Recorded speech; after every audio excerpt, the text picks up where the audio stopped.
Hi there. Later, Elon Musk's transgender daughter thoroughly owns him again. First though, a man whose dad and stepmom are giving his same-sex wedding a swerve is highlighting the hypocrisy of Bible-bashing bigots. Nick Matson's due to marry his boy Mike in America next month, but when he told his parents he proposed, they said it was against their religious beliefs. The 32-year-old points out people do seem to cherry-pick from the Bible. Wearing different fabrics that are mixed together, you're not allowed to do that. Shellfish and pork, you weren't allowed to eat that.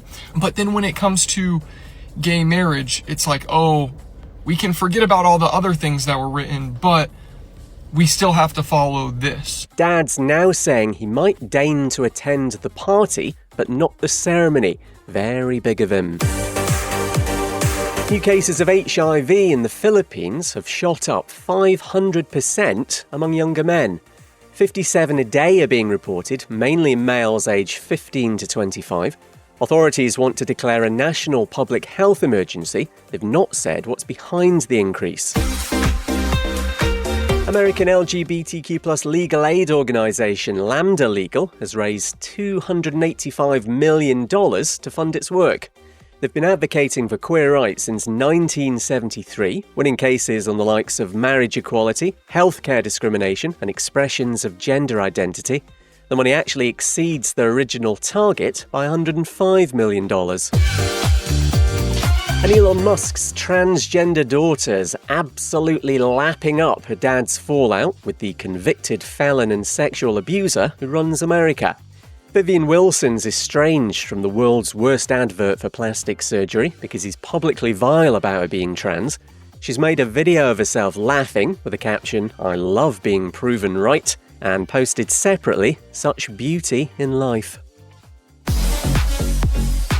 Hi there. Later, a time capsule of queer love. First though, the guy who's Draco Malfoy in Harry Potter reckons he's not given much thought to the anti-transgender politics of Harry's wicked grandma. Tom Felton, or Tone Deaf Tom as he's now known, has been criticised after agreeing to reprise the role for a play on Broadway in New York. He's in the privileged position of not being impacted by trans hate, and Grandma's views seem like no biggie to him. I'm not really that attuned to it. The only thing I always remind myself is that I've been lucky enough to travel the world, and I have not seen anything bring the world together more than Potter. And she's responsible for that, so I'm incredibly grateful. Thanks to Variety. Meanwhile, actor Nick Frost, who's going to be Hagrid in a Potter TV show, says Grandma's a louder opinion, but her views don't align with his. A record-breaking 30,000 people have turned out to march at Bucharest Pride's 20th anniversary. Even more impressive, coming off the back of the recent presidential election, which saw LGBTQ+ people weaponised by right-wing politicians, Romania was recently ranked the worst country in the European Union for queer rights, still no same-sex marriage there. And Singapore Pride event Pink Dot wants items that represent LGBTQ+ love for its time capsule. They've already received a rose made out of tissue and a ring for a second anniversary, now marking 5 years since a partner died. The objects will be displayed at Pink Dot later this month at Hog Lynn Park before being preserved in the time capsule until 2050. No time to tell you that non-binary actor Cole Escolas won a Tony Award in New York, Best Lead in a Play for the comedy Oh Mary, and production's officially started on the Heartstopper movie that'll wrap up Nick and Charlie's love story. Hi there. Later, some Icelandic transgender drama. First though, a man who raped, stabbed and kidnapped a teenager for being a lesbian has had his prison term increased to life. It's after Sakil Fumawaki Malanga had the nerve to appeal his previous 25-year sentence over the attack in South Africa in 2016. Lawyers argued the victim, who was 18, had been put through corrective rape, which has been a big issue in Africa. In some cases, it's done by friends, strangers, family members. It's sort of like a misguided belief that by forcing themselves on an LGBT plus person, sexual assault, they can then correct their sexual orientation or gender identity. Cameroonian queer activist Bandi Kiki speaking to the BBC. Malanga's victim had rejected his advances before the assault, telling him she was only attracted to women. Next, a protest in Budapest over Hungary's anti-queer Prime Minister draws around 15,000 people. Organisers calling it the start of a resistance movement against right-wing populist Viktor Orban. His government's brought in a law that bans pride events and allows facial recognition technology to be used to identify people attending them. An Icelandic transgender drama, Odd Fish, has been one of the big winners at the Kashish Pride Film Festival in India. All about how two old friends running a seafood restaurant deal with one of them coming out as trans, opening up conversations about identity and accepting change. It's taken Best Performance in a Lead Role for actor Anna Magnia Danks, who's a trans woman, plus the Best Narrative Feature Award. No time to tell you that gay sports star Erin Phillips has been inducted into the Australian Football Hall of Fame, and Miley Cyrus reckons Pride Month should be longer. Fair enough. Hi there. Later, Cartoon Network does us proud. First though, after an acid attack leaves a transgender woman badly burned, a fundraiser for her medical care is now close to its $80,000 goal. Diana was targeted by a group of children, maybe as young as 8, great parents, who threw a substance on her face and body in Philadelphia. The 25-year-old had been on her way to Pride there. Friend Shiloh Cologne has set up the GoFundMe. They were walking towards her. She said that they stopped and then they threw the acid. It was such excruciating pain, and I'm sure she went into shock.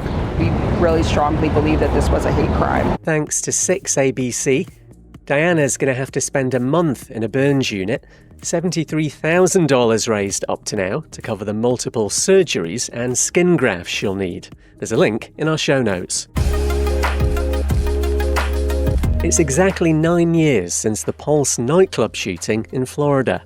49 people were killed at the LGBTQ+ venue back in 2016, with 53 injured.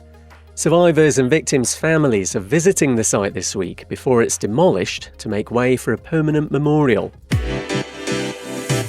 And Cartoon Network's been having a gay old time, giving sassy responses to anti-queer bedwetters. The Kids channel's been sharing some Pride content that's got the right-wing snowflakes riled up in the comments. "This is a joke, right?" was met with the comeback, "Look in the mirror, you'll see one," while "My childhood is gone" got the response, "Doesn't seem like you've grown up though." No time to tell you that. The UK's AIDS Memorial Quilt Collection goes on display today at the Tate Modern in London. And Booking.com says it's now got 100,000 properties listed as LGBTQ+ friendly.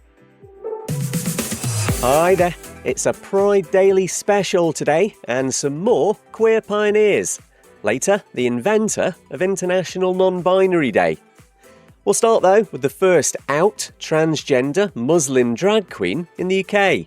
Asifa Lahore has been part of London's Gaysian club scene for many years and has a Bollywood night called Disco Rani for queer Asians and allies. She'd been living life as a gay man before transitioning, with the performances proving crucial to understanding her gender identity. Only when I started doing drag at the age of 27, something inside of me was like, just clicked.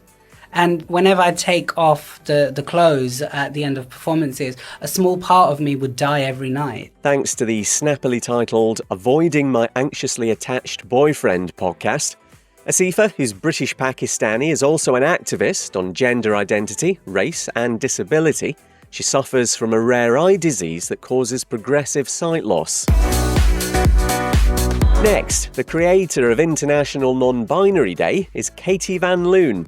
A blog post by the Canadian in 2012, the year after she identified as NB, ultimately led to the annual awareness raiser taking off, and she isn't always acknowledged, so she'll be loving us right now. Katie chose July 14th for this because it's exactly halfway between International Women's Day and International Men's Day. And Phuti Lekwalan was South Africa's first out, gay, male professional footballer.